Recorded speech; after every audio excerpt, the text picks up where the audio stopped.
On the show PTI that I watch every day, there's a guy that they call Stat Boy, Tony Reali, who left. Now they probably won't call him or her a Stat Boy, but they need someone at the end of the show to tell them all the mistakes that they made during the show. He also preps Tony and Mike before the show, feeds them information, stats, all kinds of stuff on the stories that they're going to talk about.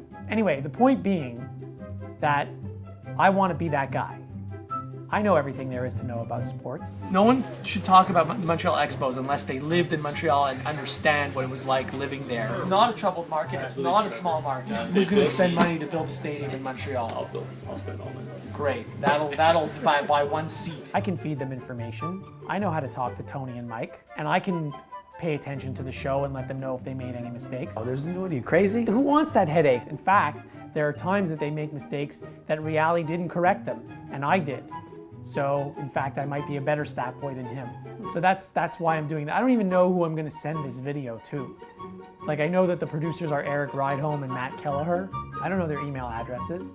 And even if I do send it to them and I find out their email address, they're probably not going to watch this. Like, why would they watch this? They might already have somebody in place. They just haven't announced it yet or something. So I could be wasting my time here. But I figured I'd do this little 2-minute shtick, and worst that happens is I never hear from them. Best that happens, I become famous on ESPN.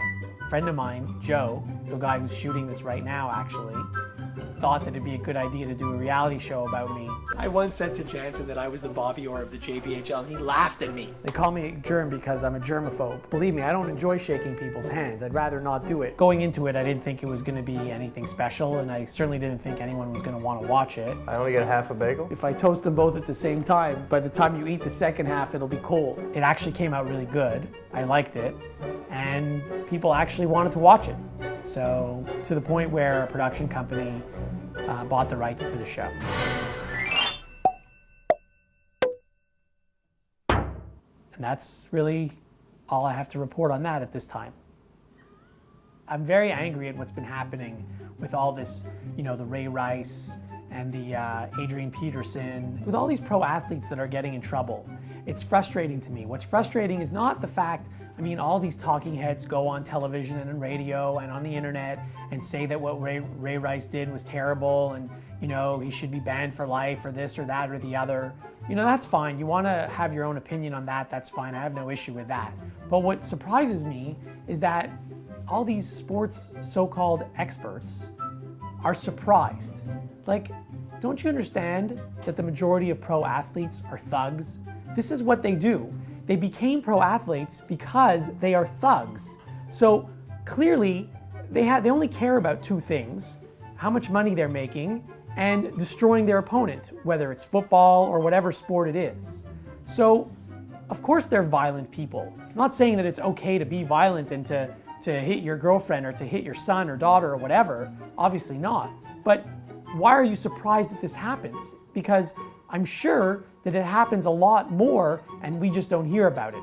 You've heard about 3 stories or 3 different players this week. That doesn't mean that there's only been 3 this week. The truth is, I'm sure it happens a lot more and it gets swept under the rug and we never find out about it. Like Chris Davis of the Baltimore Orioles, who was found out, who was caught doing drugs and he's got suspended for 25 games. Why are you surprised about that? How many players a year get caught doing drugs in baseball? What is it? I think there were 10 last year or something like that. So we found out about 10. I'll bet you there's about 100 that do it, and the other 90, you never hear about it because the doctor they're seeing is smart enough to cover it up better. So don't be surprised when you hear about a player who gets caught. There are way more players that are doing it, they're just not getting caught. You need me. I will make the show that much better. I just wanted to do a video and send it to them on the chance that they'll get it and watch it and give me a call. 416-JOUBADIA@gmail.com. Call me and we'll talk a lot about the Montreal Expos on the show, even though they don't exist. But the fact that you have a baseball team in Washington is thanks to the Montreal Expos. So you should be very thankful to me.